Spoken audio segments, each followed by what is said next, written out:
रात के 12:40 थे। रेलवे स्टेशन पूरी तरह से सुनसान था। सिर्फ हवा की आवाज और दूर से आती कुछ अजीब सी आवाजें। रवि अकेला था, नाइट ड्यूटी पर। उसे लगता था कि यह सिर्फ एक और सामान्य रात है, लेकिन कुछ रातें बिल्कुल सामान्य नहीं होती। हम सभी ने कभी ना कभी अकेले में डर महसूस किया है, जब आसपास कोई नहीं होता, जब सिर्फ अंधेरा और सन्नाटा होता है। लेकिन क्या होता है जब वो डर सच हो जाए, जब वो चीजें जिन्हें हम सिर्फ कहानियों में सुनते हैं अचानक हमारे सामने खड़ी हो जाएं। रवि स्टेशन मास्टर का काम करता था। 20 साल से इसी स्टेशन पर उसने बहुत सी अजीब चीजें देखी थीं, लेकिन इस रात कुछ अलग था। अचानक प्लेटफॉर्म नंबर 3 पर एक औरत दिखाई दी, सफेद साड़ी में, धीमे धीमे चलती हुई। रवि ने सोचा शायद कोई यात्री है जो रास्ता भटक गई है। मैडम, स्टेशन बंद है, रवि ने आवाज लगाई, लेकिन औरत रुकी नहीं, वो बस चलती रही। फिर अचानक रात के 12:40 थे। रेलवे स्टेशन पूरी तरह से सुनसान था। सिर्फ हवा की आवाज और दूर से आती कुछ अजीब सी आवाजें। रवि अकेला था, नाइट ड्यूटी पर। उसे लगता था कि यह सिर्फ एक और सामान्य रात है, लेकिन कुछ रातें बिल्कुल सामान्य नहीं होती।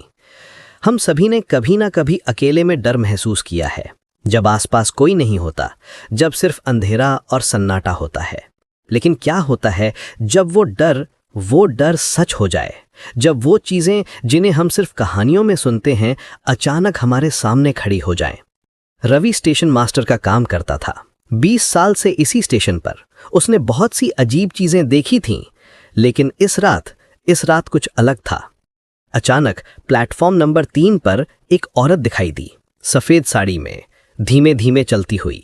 रवि ने सोचा शायद कोई यात्री है जो रास्ता भटक गई है। मैडम, स्टेशन बंद है, रवि ने आवाज लगाई, लेकिन औरत रुकी नहीं, वो बस चलती रही। फिर अचानक उसने सिर उठाया और जो रवि ने देखा वो उसकी जिंदगी का सबसे डरावना पल था। उस औरत की आंखें पूरी तरह से काली थीं, जैसे कोई गहरा कुआं हो। औरत ने फुसफुसाकर पूछा, ट्रेन लेट है क्या? उसकी आवाज में कुछ था, कुछ ऐसा जो रवि की रूह तक हिला गया। अचानक स्टेशन की सारी लाइटें बुझ गईं, पूरा अंधेरा। रवि का दिल तेजी से धड़कने लगा। कुछ सेकंड बाद जब लाइटें वापस जलीं, वो औरत गायब थी, बिल्कुल गायब। रवि घबराया हुआ था। उसने तुरंत पुराने रिकॉर्ड निकाले, स्टेशन के पुराने रजिस्टर, और जो उसने पढ़ा वो उसे हिलाकर रख गया। 20 साल पहले ठीक इसी दिन, इसी समय एक औरत की मौत हुई थी। वो ट्रेन का इंतजार कर रही थी, आखिरी ट्रेन का। लेकिन ट्रेन लेट थी, बहुत लेट। और उस औरत ने बार बार पूछा था, ट्रेन लेट है क्या? उस रात तूफान था, बिजली गिरी थी, और वो औरत कभी घर नहीं पहुंची। उसकी लाश अगली सुबह प्लेटफॉर्म नंबर 3 पर मिली थी। उसके मुंह पर वही सवाल था, ट्रेन लेट है क्या? अब रवि समझ गया था, ये कोई सामान्य औरत नहीं थी, ये वो आत्मा थी जो 20 सालों से इसी सवाल के साथ भटक रही थी। हर रात 12:40 पर, वही समय जब उसकी मौत हुई थी। अनऑफिशियल गोकू, कभी कभी कुछ चीजें इस दुनिया में अधूरी रह जाती हैं, कुछ सवाल जिनके जवाब नहीं मिलते, कुछ आत्माएं जो शांति नहीं पा सकती, और वो बार बार वापस आती हैं अपने अधूरे। रवि घबराया हुआ था। उसने तुरंत पुराने रिकॉर्ड निकाले, स्टेशन के पुराने रजिस्टर, और जो उसने पढ़ा वो उसे हिला कर रख गया। 20 साल पहले ठीक इसी दिन, इसी समय एक औरत की मौत हुई थी। वो ट्रेन का इंतजार कर रही थी, आखिरी ट्रेन का, लेकिन ट्रेन लेट थी, बहुत लेट।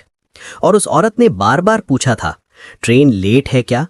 उस रात तूफान था, बिजली गिरी थी, और वो औरत कभी घर नहीं पहुंची। उसकी लाश अगली सुबह प्लेटफॉर्म नंबर 3 पर मिली थी। उसके मुंह पर वही सवाल था, ट्रेन लेट है क्या?